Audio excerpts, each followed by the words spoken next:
Salut, c'est Vincent. Sur cette chaîne, on parle nutrition, bien-être et perte de poids. Et aujourd'hui, on va parler des antioxydants. Et plus particulièrement de 10 aliments qui sont très riches en antioxydants. Alors pourquoi on a besoin d'antioxydants? Les antioxydants vont combattre les radicaux libres qu'on a dans notre corps. Les radicaux libres, ce sont des molécules qu'on ingère directement ou indirectement liées à l'alimentation, l'environnement, la pollution ou même les cosmétiques parfois.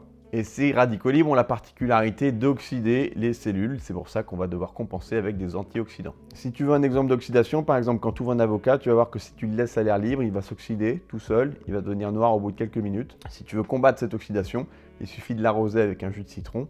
Le jus de citron étant riche en vitamine C, la vitamine C étant un antioxydant, ça va limiter l'oxydation de l'avocat tout simplement.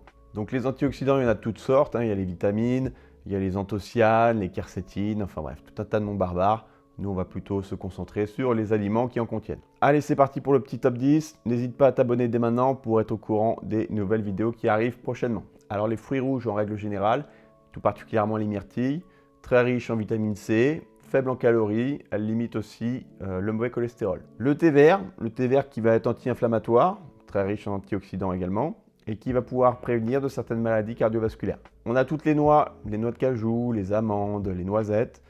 Attention, on consomme avec modération, c'est quand même assez gras. En revanche, on va y trouver du zinc, du magnésium et des oméga 3 et bien sûr des antioxydants. On a les épinards, on va trouver les antioxydants via la vitamine C et E qu'ils contiennent. On a les pommes, aliment santé par excellence. Là, c'est via la quercétine qu'on va trouver les antioxydants. C'est bon contre certaines maladies cardiaques, les cancers. En revanche, on essaiera de les consommer bio au maximum parce que les pommes sont assez sujettes aux produits chimiques, donc pour éviter d'ingérer des produits chimiques, on va essayer de les consommer bio. On a les cornichons aussi. Alors les cornichons, l'avantage c'est que c'est un produit fermenté, donc du coup ça va stimuler ton microbiote. Le microbiote, c'est toute l'armée de bactéries qu'on a dans le ventre, les bonnes bactéries.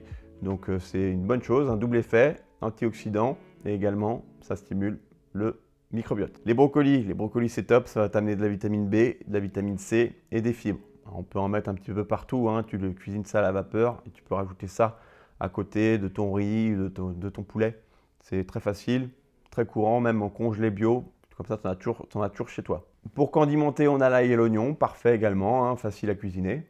Et en règle générale, tu vas quand même avoir tous les fruits et les légumes. Une petite mention spéciale pour la tomate cuite par exemple, qui va avoir une haute teneur en antioxydants quand on va la cuire avec un petit peu d'huile d'olive. Parfait. Et une dernière catégorie qu'on connaît un petit peu moins, qui serait moins intuitif, ça va être toutes les herbes et les épices, le curcumin, donc tout ça pareil. Et on a un petit peu partout des antioxydants, il suffit tout simplement de penser à les utiliser. Condimenter ses plats aux herbes, aux épices, à l'ail, à l'oignon, sur une base de brocoli par exemple. Puis on a un super condensé d'antioxydants. Tu peux même imaginer d'accompagner ton repas avec du thé par exemple. Alors là, il va y avoir deux choses. Si tu as besoin de fer, il ne va pas falloir manger au thé parce que le thé peut bloquer l'absorption du fer.